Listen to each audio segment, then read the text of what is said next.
cerramos ese tema allí, anunciamos más temprano una entrevista, ya me acompaña Manuel Mariano Cruz Lescano, abogado tributarista. ¿Cómo está? Buenos días, bienvenido a Sol TV Noticias, les habla Antonio Muñoz.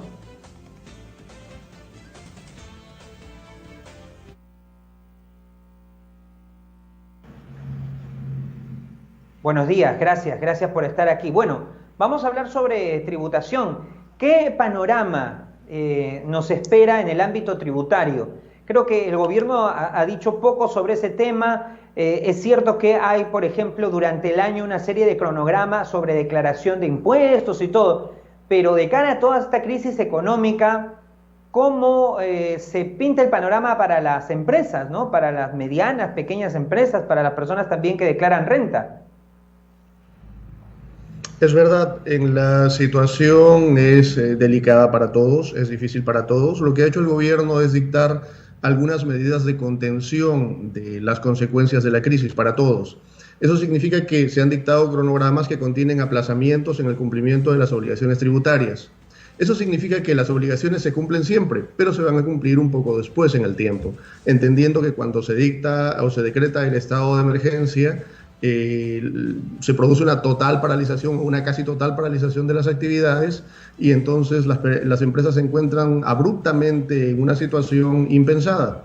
Así que lo que se han dictado son medidas de aplazamiento, prórrogas de plazos y algunas otras medidas más interesantes, como una disminución en las tasas de interés, por ejemplo. Le escucho.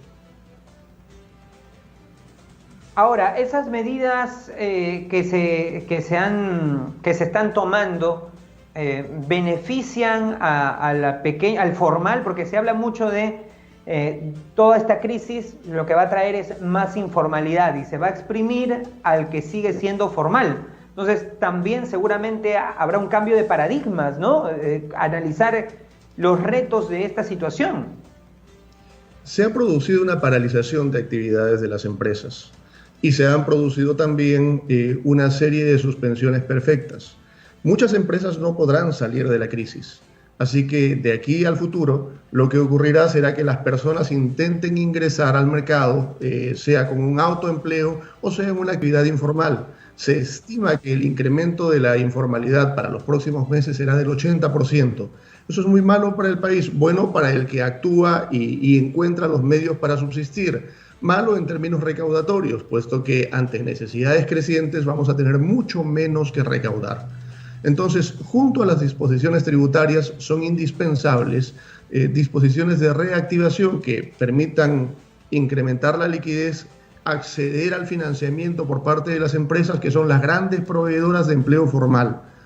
El gran objetivo para estos meses que siguen es conservar la actividad de las empresas, generar una mayor actividad de las empresas que permitan conservar o generar nuevos empleos formales. De hecho, en su despacho de hace unos días, el Ministerio de Trabajo ha indicado que se han producido 200.000 suspensiones perfectas. De esas 200.000 suspensiones perfectas producidas hasta junio, en junio, con las medidas de reactivación, se han logrado generar 89.000 puestos de trabajo. Más o menos 200.000 empleos solo a nivel de suspensiones perfectas se han perdido para estos meses. Y el nivel de reactivación sigue siendo aún escaso.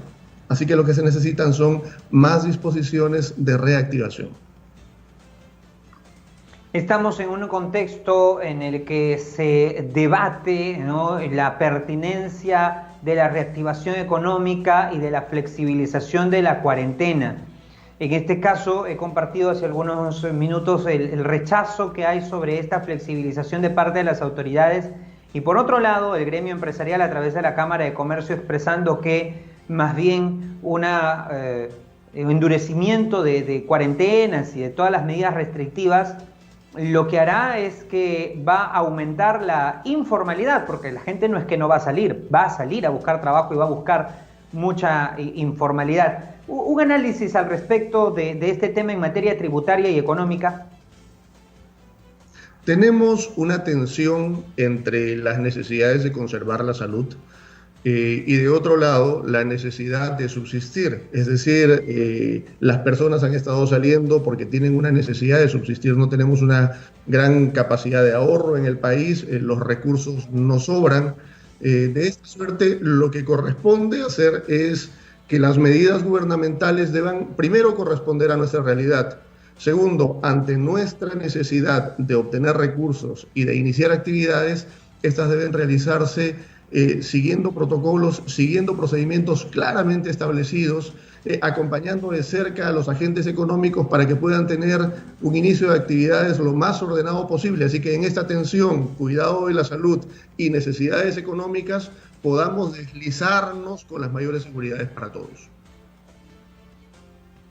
Finalmente, doctor, porque ya tenemos que, y agradeciéndole por este tiempo para la entrevista, ¿qué deben tener en cuenta? Ya están las reglas claras, por ejemplo, para saber cuándo se tiene que declarar el impuesto a la renta del año pasado. ¿Ya hay fechas o todavía no? Hay que esperar las disposiciones del gobierno. Porque digamos que lo último que están pensando las empresas en este momento es en pagar impuestos. Seguramente lo que están buscando es muchas de ellas, por no decir la gran mayoría, es ¿cómo subsisto? ¿Cómo le pago a mis trabajadores? ¿Cómo hago para retener clientes? En fin, todos esos retos a los que se enfrentan ahora las empresas.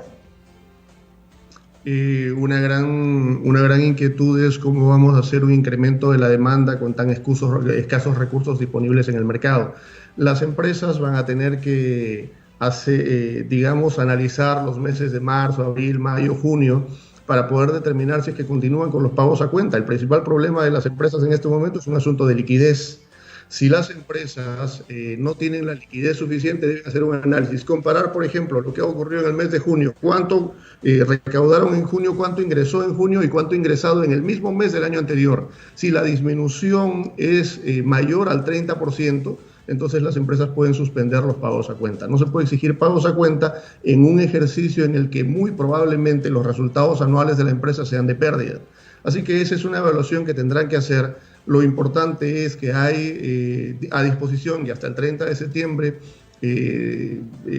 procedimientos para fraccionar las deudas tributarias, para aplazarlas si fuera el caso. El gran problema que deben enfrentar las empresas, como digo, es un problema de liquidez, y para proteger la liquidez es que se puede hacer una solicitud de fraccionamiento y una evaluación sobre los pagos a cuenta ya venciendo este mes. Le agradezco mucho por sus comentarios y por la entrevista de hoy. He conversado con el abogado tributarista Manuel Mariano Cruz Lescano. Muchísimas gracias. Gracias por estar aquí en Sol TV Noticias. Buenos días. Que tengan muy buen día.